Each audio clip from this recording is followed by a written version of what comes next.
할렐루야. 오늘 예배의 자리에 나오신 성도님들을 주의 이름으로 축복합니다. 그리고 오늘은 맥주감사주일입니다. 맥주감사주일은 두 가지 의미가 있는데요. 첫 번째는 중간에 감사하기라는 의미가 있죠. 또 한 개는 무엇이냐? 한 해의 중간인 7월 첫 주에 우리가 지금까지 인도하신 하나님께 감사하지만 또 한 가지 앞으로 남은 하반기 동안 하나님께 감사하는 의미가 담겨 있습니다. 오늘 맥주감사절을 맞이해서 지난 상반기 동안 인도하신 하나님께 풍성하게 감사를 드리고 또한 그러므로 말미암아 남은 하반기 동안 하나님의 축복이 있기를 주의 이름으로 축복합니다. 서로에게 인사하도록 하겠습니다. 내 삶의 힘은 감사입니다. 고백하겠습니다.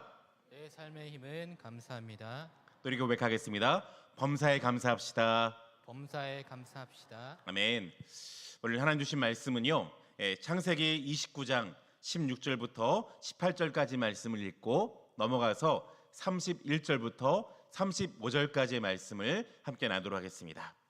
창세기 29장 16절부터 18절까지 말씀 먼저 읽고요. 넘어가서 31절부터 35절까지 말씀을 함께 나누도록 하겠습니다. 창세기 29장 16절부터 제가 먼저 읽도록 하겠습니다. 라반에게 두 딸이 있으니 언니의 이름은 레아요 아우의 이름은 라헬이라. 17절입니다. 레아는 시력이 약하고 라헬은 곱고 아리따우니 야곱이 라헬을 더 사랑함으로 대답하되 내가 외삼촌의 작은 딸 라헬을 위하여 외삼촌에게 7년을 섬기리이다. 넘어가서 31절을 읽어주시면 감사하겠습니다. 시작. 여호와께서 레아가 사랑받지 못함을 보시고 그의 태를 여셨으나 레헬은 자녀가 없었더라. 레아가 임신하여 아들을 낳고 그의 이름을 르우벤이라 하여 이르되 여호와께서 나의 괴로움을 돌보셨으니 이제는 내 남편이 나를 사랑하리로다 하였더라. 33절입니다. 그가 다시 임신하여 아들을 낳고 이르되 여호와께서 내가 사랑받지 못함을 들으셨으므로 내게 이 아들도 주셨도다 하고 그의 이름을 시므온이라 하였으며 그가 또 임신하여 아들을 낳고 이르되 내가 그에게 새 아들을 낳았으니 내 남편이 지금부터 나와 연합하리로다 하고 그의 이름을 레위라 하였으며 35절 시작.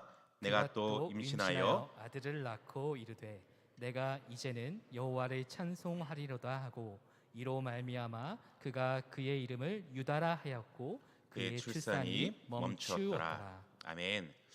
요즘 저는 교회 안에서 목장 대신방을 진행하는 중입니다. 목장별로 방문해서 함께 예배드리고 또 삶을 나누는 가운데 있는데요. 제가 이제 목장 대신방을 처음 시작할 때 꼭 하는 두 가지의 질문이 있어요. 첫 번째 뭐냐면 성도님들 코로나 기간을 지나는 동안 가장 힘들었던 일이 무엇입니까?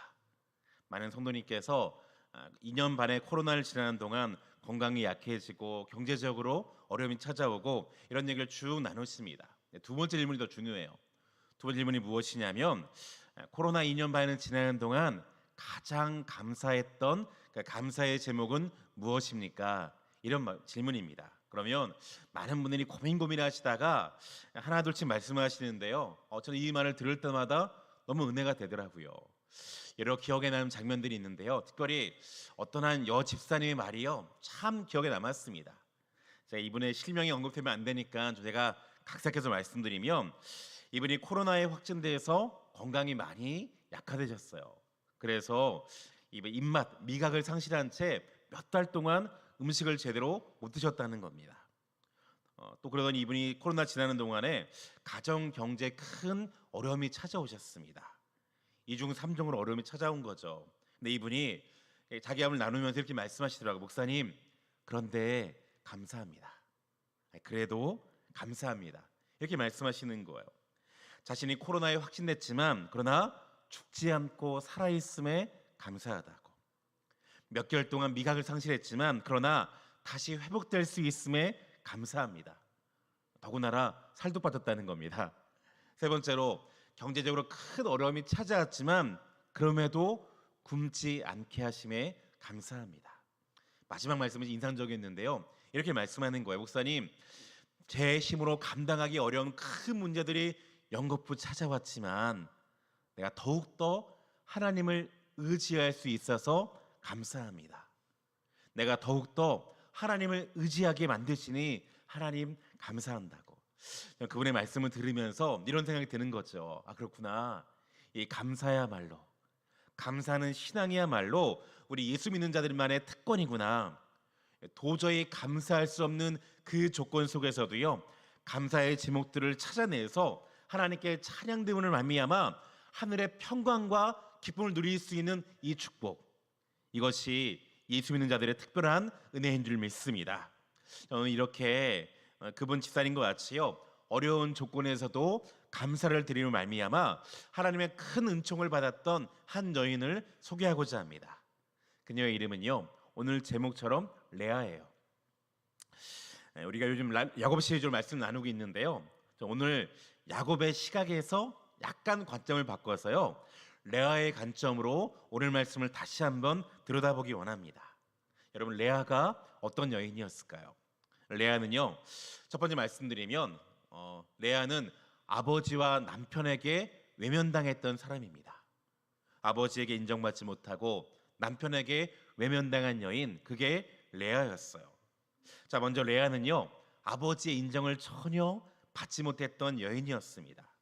자, 여러분, 야곱이 형의 추적을 피해서 드디어 먼 길을 지나서 외삼촌 라반의 집에 도착했는데, 라반에게는요 두 딸이 있어요. 16절에 보면 이렇게 기록됐죠.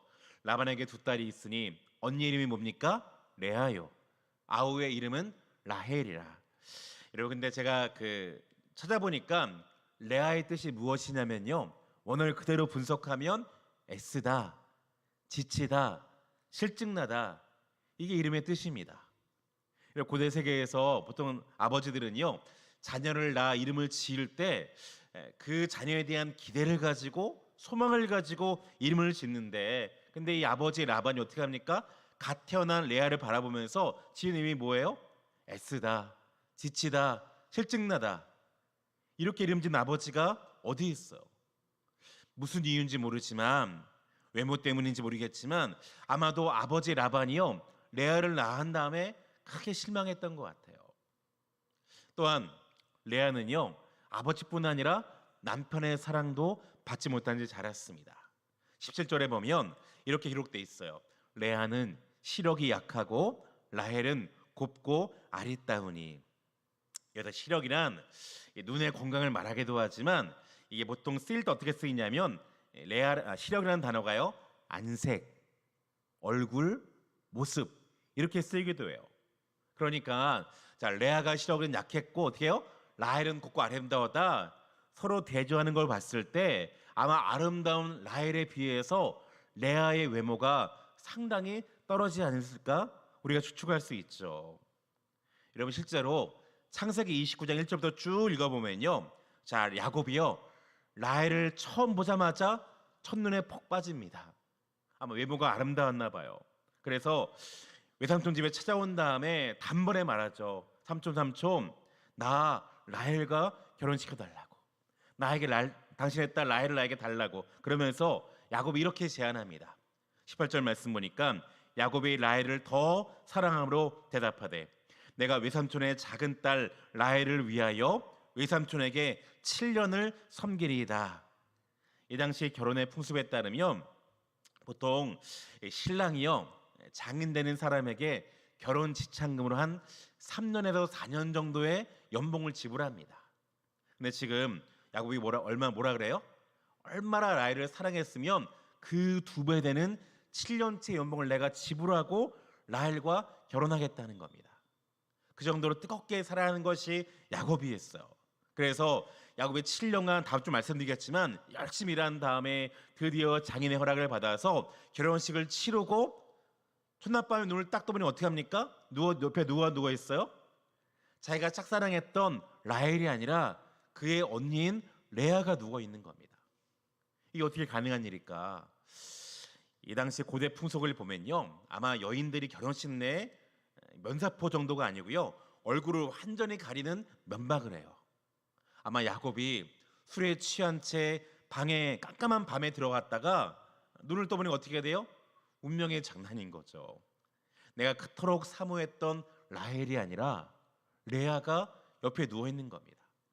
야곱이 화가 나서요, 즉시 라반에게 와서 따집니다.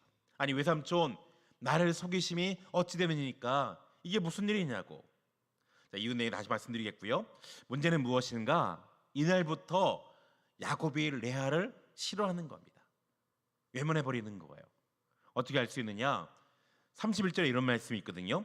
여호와께서 레아가 사랑받지 못함을 보고, 누구에게? 남편 야곱에게 사랑받지 못함을 보고. 이 말이요, 히브리 원어에 보니까 무슨 말인가?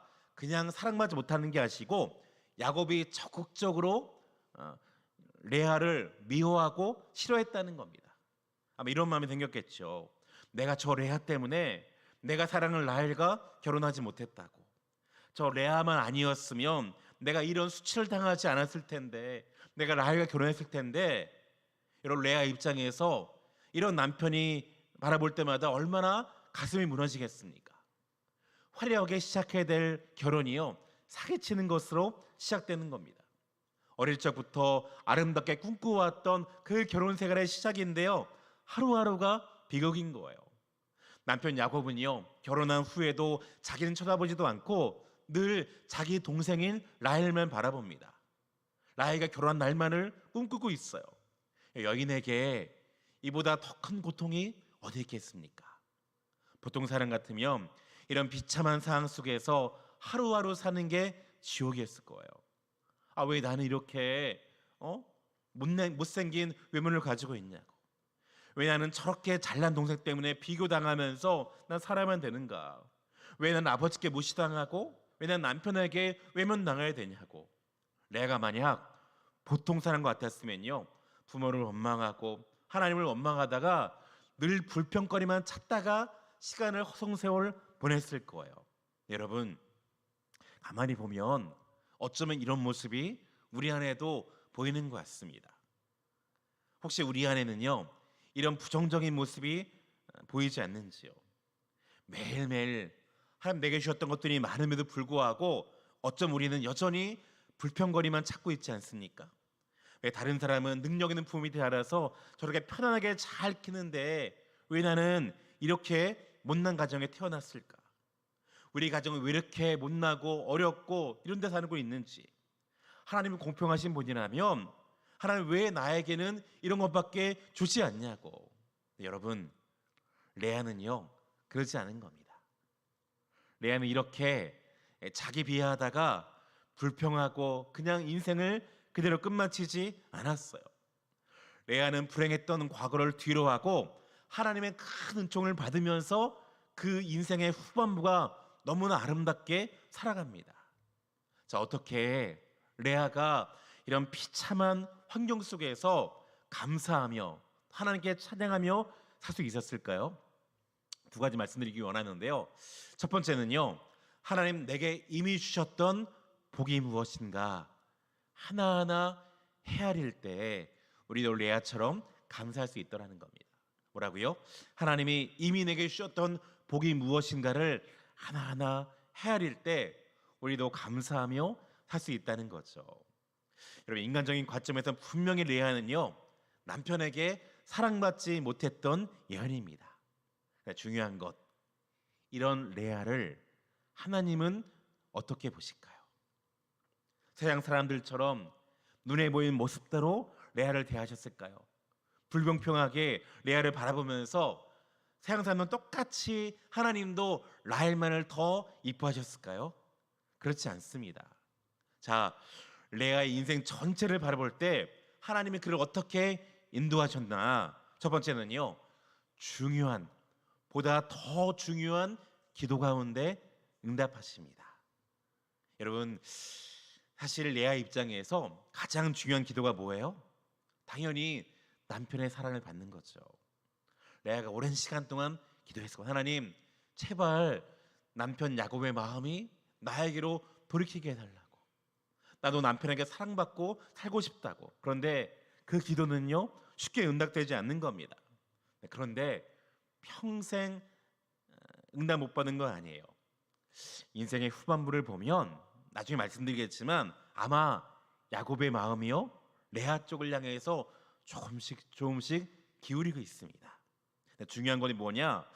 하나님의 더 중요한 기도의 제목으로 이 순간 임하셨다는 거예요. 어떤 기도 제목이었을까? 여러분, 고대 세계에서는요, 여인에게 있어서 남편의 사랑도 중요하지만 보다 더 중요한 게 무엇이냐면요, 자녀의 복을 누리는 겁니다. 자녀의 복을 누리는 것. 고대 여인들에게 있어서 자녀가 없다, 곧 미래가 없다는 말과 똑같은 의미예요. 그만큼 자녀는요, 고대 여인들에게 가장 중요한 자산인데 레아도 마찬가지였을 겁니다. 분명히 레아가 하나님께 기도하지 않았을까? 하나님, 지금 당장은 남편의 사랑이 나에게 향하지 않을지라도 하나님, 그렇다면 자식을 나에게 달라고. 하나님께서 그 기도 가운데 응답하시는 거예요. 창세기 30장 17절 말씀 보니까 하나님이 레아의 뭘 들어요? 소원을 들으셨으므로. 하나님 레아의 기도를 들으시고 어떻게 합니까? 그 소원을 들으셨다. 하나님이 그냥 레아를요, 저 어두운 바닥에 살도록 내버려두지 않고 어떻게 하십니까? 들어주셨다는 거예요. 기도를 들으셨다는 겁니다. 29장 31절 보니까 여호와께서 레아가 사랑받지 못함을 뭐합니까? 보시고. 이 단어가 중요합니다. 하나님께서 보시고, 하나님 뭐 하셨다고요? 보셨다고. 레아가 기도한, 하나님 나 아세요? 나 보시고 계세요? 못 보시는 거 아니에요? 내가 이렇게 어렵게 살고 있는데 하나님 날 아시냐고, 날 지켜보시냐고. 하나님 뭐라 말씀하십니까? 정확히 보셨다는 겁니다. 그리고 어떻게 하세요? 그 다음 말씀 보니까 그의 태를 여셨으나. 하나님 다른 방법으로 이 레아에게 보상하신 거죠. 자녀를 허락하시는 거예요.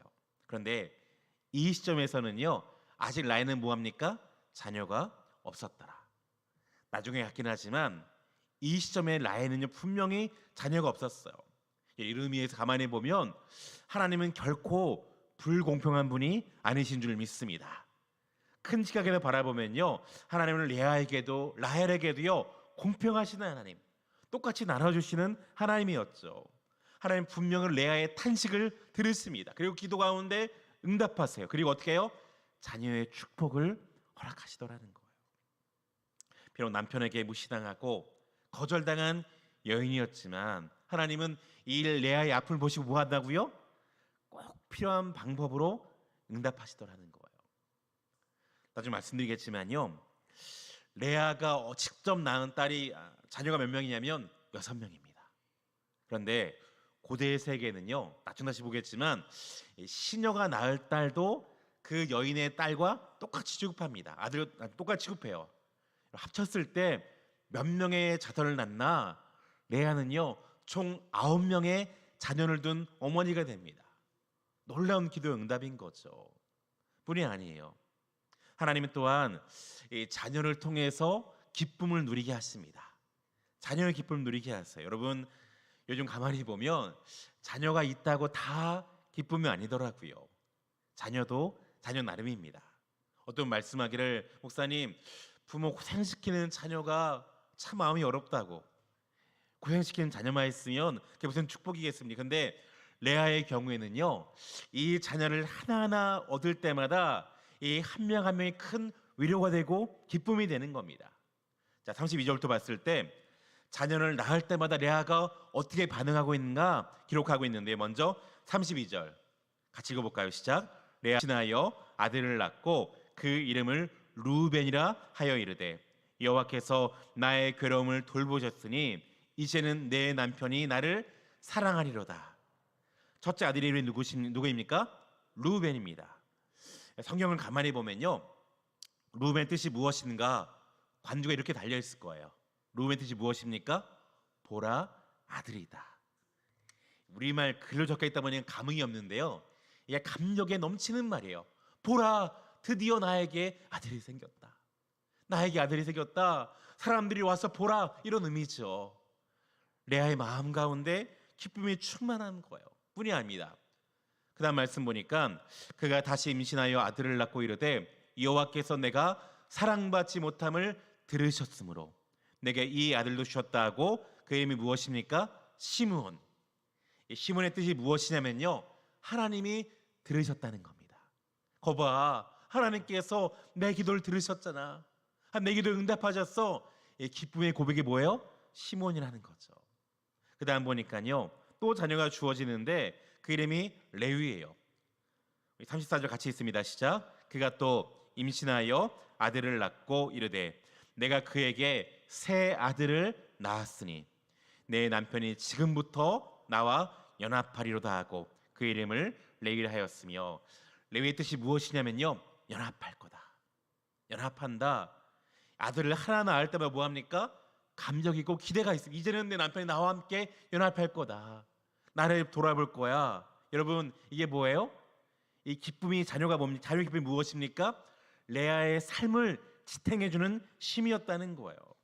자, 거기다가 창세기 30장에 넘어가면요, 이제 자기의 신이었던 실바를 통해서 자녀를 더 낳는데요, 30장 10절 11절에 보니까 레아의 시녀 실바가 야곱에게서 아들을 낳음에 레아가 이르되 복되도다 하고 그 이름을 무엇입니까? 가시라 하였으며, 가시 뜻이 무엇이냐면요, 복되도다. 복되도다. 정말 내가 이렇게 행복하구나. 하나님이 자녀 통해서요, 그 마음 가운데 기쁨을 회복하시는 겁니다. 또 실바가요, 둘째를 낳는데 12절 말씀 보니까 레아의 시녀 실바가 둘째 아들을 야곱에게 낳음에 레아가 이르되 기쁘도다. 모든 사람이 나를 기쁜 자라 하리로다 하고 그 이름 뭐합니까? 아셀이라. 아셀 이름 자체가 뭐냐면요, 기쁨이라는 겁니다. 기쁘도다. 이적의 모든 여자들이 나를 보면서 너 참 기쁜 자구나 칭찬하고 부러워했다는 겁니다.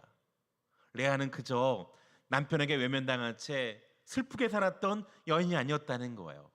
하나님이 자녀를 통해서 순간순간 기쁨을 주셨고요, 그의 삶 가운데 하나님께서 행복함을 부어주었다는 거죠. 마찬가지입니다. 우리 마찬가지로 내 삶 가운데 하나님 내게 주신 복이 무엇인가를 하나하나 헤아릴 때 우리는 진정으로 레아처럼 감사하며 살아가게 될 줄 믿습니다. 만약에 레아가요, 이미 내게 주신 것이 아니라 없는 것만을 바라보았다면 그 마음이 어떻게 됐을까요? 왜 아버지는 나를 인정하지 않을지, 왜 남편은 나를 외면하지, 이렇게 없는 것만을 바라봤다면 레아는 평생 동안 자기 마음 스스로를요, 지옥불 속에 가뒀을 겁니다. 레아는 어떻게 합니까? 그 고통 속에서도 이미 내게 주셨던 축복을 하나하나 헤아리는 겁니다. 나에게 이 은혜를 주셨구나, 이런 행복, 이런 기쁨을 나에게 주셨구나. 그리고 그 하나님 안에서 어떻게 합니까? 행복을 누리는 것. 이것이 레아의 인생을 지탱한 쉼이었다는 거예요. 2007년 9월 18일에요. 미국의 유명한 카네기 멜론 대학 강당에서 이 46세 한 젊은 교수인, 이름이 누구냐면 랜시 포시인데요. 랜디 포시라는 분이 있는데 이분이 유명한 강연을 했습니다. 이분이 강의를 할 때 타이틀이 뭐냐면 마지막 강의였는데, 이분이 왜 마지막 강의인가? 이분이 이 당시에요, 초장암 말기로 사형 선고를 받았다는 겁니다. 의사가 말하기를 3개월에서 6개월 준비하시고 기다리라고. 그래서 이분의 그때 강의 뭐냐면 마지막 강의였어요. 근데 이분이요, 이 강의를 하는데 강의 시간 내내 전혀 우울하지 않은 겁니다. 너무나 재밌고 희망적으로 1시간 동안 활기차게 이분이 열심히 강의해요. 이 유명한 강의 유명해진 다음에요, 전 세계에 1000만 명 이상이 지켜보는 유명한 영상이 됐습니다. 나중에 유명한 방송가였던 오프라 윈프리를 아시죠? 오프라 윈프리가 자기 쇼에 초대한 다음에 질문했어요. 아니 당신, 나는 믿기가 어렵다고, 어떻게 죽음을 앞두고 있는 투병 가운데 어떻게 이렇게 재밌게 활기차게 신나게 강의할 수 있냐고. 그랬더니 이 랜디 퍼시 박사님이요, 이렇게 대답하더라는 거예요. 다른 이유가 아닙니다. 내가 세상을 떠난 다음에 이 세상을 남아서 살아게 될 사랑하는 내 아내와 새 자녀를 위해 나는 이 강의를 할 수밖에 없었다고. 그러면서 이분의 강의의 주제가 무엇이냐면 후회 없는 삶을 위하여. 후회 없는 삶을 위하여. 아마 자기의 새 자녀가 나중에 저기처럼 나이 들었을 때 전하는 메시지일 거예요. 얘들아, 너희들이 아빠처럼 나이 들었을 때 후회 없는 인생 되기 위해서 꼭 필요한 것, 아빠의 교훈을 나누기 원한다고. 첫 번째 무엇이냐면요, 감사를 묻어두지 말고 표현하라는 겁니다. 말하기를 감사할수록 당신은 행복하고 위대한 삶을 살게 될 것이다. 두 번째, 행복과 꿈을 꾸리기 위해 항상 준비해라. 세 번째, 실수는 끝이 아니라 새로운 시작임을 기억해라. 네 번째, 항상 상대와 문제의 좋은 면만을 바라보라고. 그러면 언제나 감사할 수 있다고. 다섯 번째 뭐냐? 항상 경청하라고. 누구든지 상대를 존중하고 자기를 낮추어 경청하는. 마지막이 뭡니까? 내일을 두려워하지 말고 오늘 이 순간을 감사함으로 즐기라는 거예요. 여러분, 이분이요, 죽음을 놔두면서 자녀에게 남겼던 공통것이 무엇입니까? 그것은 감사였어요. 감사를 마음껏 표현하면 네가 진정 행복할 거야. 또 뭐라 합니까? 항상 사람들을 바라볼 때 감사할 수 있다면 너는 언제든지 감사하는 삶을 살 거야. 마지막으로 뭡니까? 내일을 두려워하지 말고 오늘 이 순간 감사함으로 즐기라고. 이분은요, 제가 책을 찾아보니까요, 신실한 하나님을 사랑했던 크리스찬이었어요. 이분의 책을 찾아보니까 이분의 책 어디에서도요 전혀 죽음을 앞둔 사람의 모습이라고는 보이지 않습니다. 시종일관 활기차고요, 기쁨이 넘치고 감사를 고백해요. 일상에서 하나님 이미 내게 주셨던 감사의 장면이 무엇인가를 하나하나 바라보는 가운데 우리 마지막 고백하기를 내 사랑하는 자녀에게 감사하고 내 아내에게 감사하고 우리 교회 식구들에게 감사하고 목사님에게 감사하고 내 조국 미국에게 감사한다고. 이렇게 감사를 헤아리는 것이요 이분을 행복하게 만드는 비결이었다는 겁니다. 여러분, 사실 아무리 이분의 신앙이 좋다 할지라도요 죽음을 앞둔 사람의 입장에서 순간순간 두려움이 없었겠습니까? 왜 인간적인 마음에서요 하나님을 원망하지 않고 슬픔과 우울함 가운데 자기를 방치하고 싶지 않았겠어요? 근데 이분이 어떻게 합니까? 그 오랜 시간 동안 이미 이분은요 감사가 훈련되어 있는 겁니다. 하나님 내게 주신 축복이 무엇인가를 헤아리는 이미 훈련이 되어 있는 거예요. 하나님, 제가 비록 레아같이 사람들에게 외면당한다 할지라 그러나 내가 욕과 같이 하루아침에 자녀들이 죽을지라 뭐합니까? 내가 여전히 감사할 수 있는 믿음 있기 원합니다. 그 오랜 시간의 부르짖음과 훈련이요 이 교수님으로 하여금 감사의 사람이 되도록 만들었다면, 사랑하는 성도 여러분, 저는 우리 성주교회 모든 성도님들이요 감사를 체질로 하는 훈련이 있기를 주의 이름으로 축원합니다. 목회하면 가만히 돌아보면요 불평하는 사람은요 감사할 조건이 많음에도 여전히 불평합니다. 반면에 감사하는 사람은요 불평거리가 많은데도 감사거리를 하나하나 찾아내는 능력이 있는 거예요.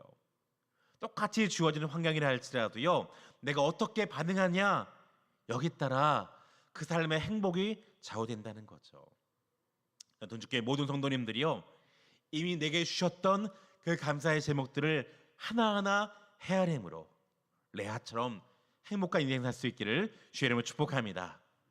두 번째 주신 교훈이 있다면요 우리가 하나님 안에서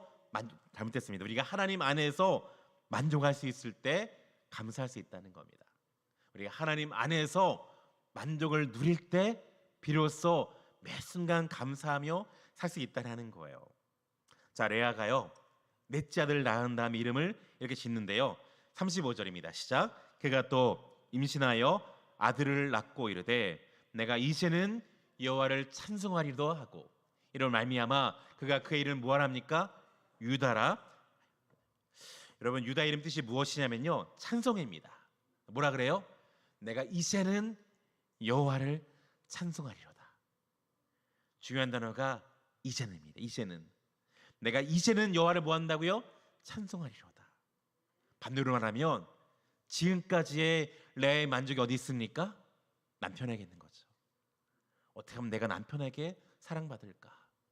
어떻게 하면 내가 남편에게 찬송을 받을까? 근데 이 어떻게 해요? 내가 이제는 여호와만을 찬송하리로다. 레아는 드디어 하나님 안에서 만족하는 방법을 깨달았다는 겁니다. 이 말씀 저는 묵상하는데요, 하박국의 고백이 떠오르는 거예요. 이 고백을 잘 아시죠? 비록 무화과 나무가 무성하지 못하며 포도나무에 열매가 없으며 감람나무에 소출이 없으며 밭에 먹을 것이 없으며 우리의 양이 없으며 외양간에 소가 없을지라도 같이 읽습니다. 시작. 나는 여호와로 말미암아 즐거워하며 나의 구원의 하나님으로 말미암아 뭐하리로다? 기뻐하리로다. 누구 때문에? 하나님 한 분 때문에 나는 즐거워하며 나의 구원의 하나님 때문에 어떻게 한다고요? 기뻐한다, 만족한다는 겁니다. 중요한 여러분, 레아가요 누굴 낳되 고백합니까? 유다예요. 유다를 낳자 내가 이제는 여호와만으로 만족하리라. 내가 하나님 때문에 내가 주님을 찬송하리로다. 비록 내 남편이 나를 외면한다 할지라도 나는 거기에다가 매만 두지 않겠다는 겁니다. 비록 아버지가 나를 인정하지 않다 할지라도 뭐 한다고요? 결코 나는 거기에 내 안정감을 두지 않겠다는 거예요. 오직 누구에게? 오직 하나님 안에서 만족을 누리며 오직 내가 주님만을 찬양하리로다. 이 고백이 우리 모두의 고백될 수 있기를 주의 이름으로 축복합니다. 여러분, 그런데 중요한 건 레아가 이런 믿음의 고백을 했잖아요. 그런데 내가 이제는 여호와를 찬송하리로다 유다였는데요. 여러분, 우리가 아는 것처럼 이 유다의 가문을 통해서 누가 태어납니까? 가장 존경받는 이스라엘 왕이었던 다윗이 나고요. 더 중요한 것 누가 나와요? 그 다윗의 혈통을 통해 누가 나옵니까? 인류의 구원자인 예수님이 이 땅에 오신 누굴 통해서? 다른 아들들이 아니라 유다를 통해서. 저는 이게요 우연이 아닌 것 같아요. 레아가 무슨 고백했을 때? 내가 이제는 여호와를 찬송하리로다.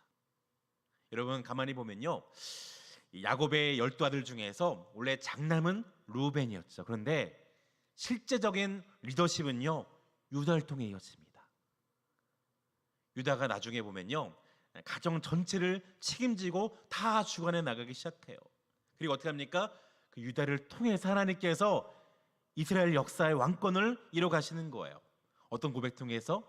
내가 이제는 여호와를 찬송하리로다.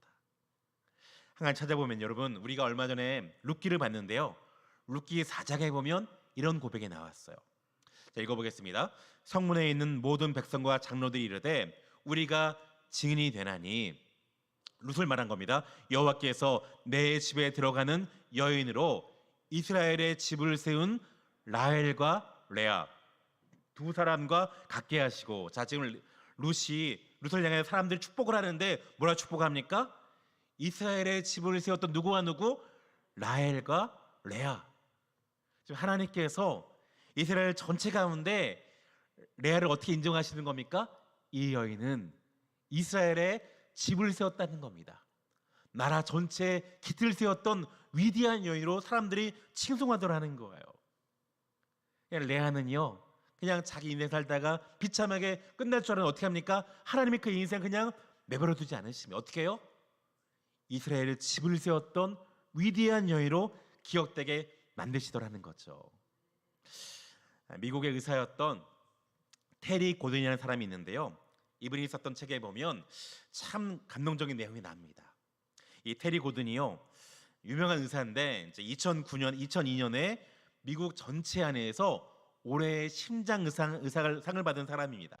그런데 이분이요 유명했지만 안타깝게도요 자기의 아들이요, 하나뿐인 자기의 건강한 아이들이요 교통사고 당해서 전신마비를 당합니다.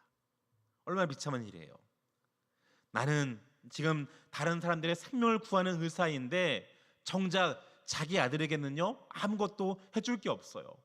너무나 고통스러운 거죠. 근데 이분이 그 순간마다 어떻게 하냐면 하나님께 감사를 찾아서 고백합니다. 그리고 그 책을 일기에 기록한 것이 바로 이 책인데요, 일기 가운데 한 번은 이분이요 추수감사절날 이런 고백해요. 내가 하나님께 감사하는 마음이 충만할 수 있어 하나님 감사합니다.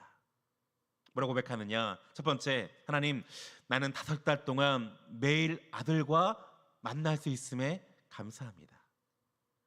평소에 그럴 기회가 없었는데 이번에 내가 아들류의 병상이 있을 말미암아 더 소중한 시간을 함께 누릴 수 있으니 감사하다는 거예요.